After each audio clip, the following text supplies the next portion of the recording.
Delmas, bonjour. Vous êtes directeur de la qualité, de la performance et de l'innovation à l'ARS Grand Est. Merci d'avoir accepté cette interview.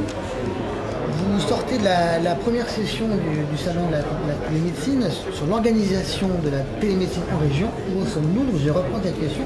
Où sommes-nous dans votre région? Alors, bonjour, merci pour cette invitation. En région Grand Est, donc ça fait quelques années maintenant que nous incitons au déploiement des usages de la télémédecine. Comme je l'ai dit lors du congrès, il n'y a pas de grand soir de la télémédecine. La télémédecine n'est pas une fin en soi, c'est pas l'alpha et l'oméga de la réponse aux problèmes d'accès aux soins.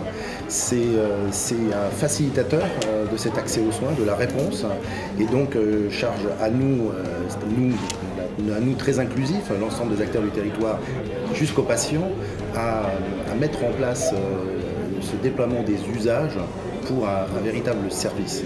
Donc, pour déployer ces usages, c'est quoi? C'est de la formation et c'est de l'accompagnement à l'installation des équipements pour que tout le monde puisse s'approprier le dispositif et le mettre en œuvre. Aujourd'hui, on est, après la mise en place de l'avenant 6, septembre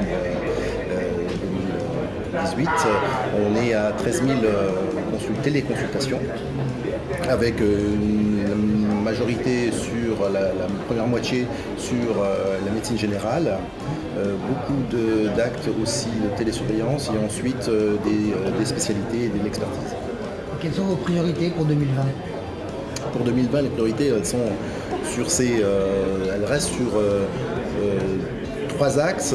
Donc, poursuivre le financement, l'accompagnement et le soutien à l'équipement de services de télémédecine, encore une fois pour faciliter l'appropriation, par des actions de formation et des actions de structuration de cette offre afin en termes de projet de territoire, donc en lien avec les déploiements de CPTS, de MSP, organiser, accompagner les acteurs dans l'organisation de la réponse via le dispositif de télémédecine.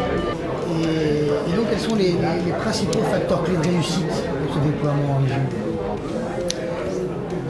Alors, de notre avis, en fonction des retours d'expérience qu'on a depuis quelques années maintenant, c'est peut-être d'abord et avant tout la simplicité du dispositif. Donc quelque chose d'opérationnel qui s'installe facilement. C'est aussi une demande que nous ferons monter les usagers pour les enquêtes que l'on peut mener et où l'usager est tout à fait capable aujourd'hui, il fait FaceTime, il fait WhatsApp et donc il n'y a pas de raison accompagné par son médecin de ne pas pouvoir réaliser justement un acte de télémédecine aussi à domicile. Donc simplicité et le deuxième aspect c'est la connaissance des acteurs entre eux et l'organisation du coup qui en découle pour assurer une réponse de qualité aux besoins de la population. Et dernière question avec une réponse en un geste, en une phrase, l'avenant 6.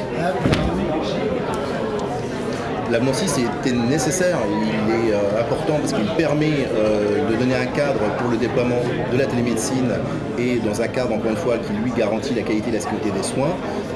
Après, on pourra discuter, mais on en reparlera au prochain congrès, de l'évolution de cette amende. Merci beaucoup et bon retour. Merci à vous.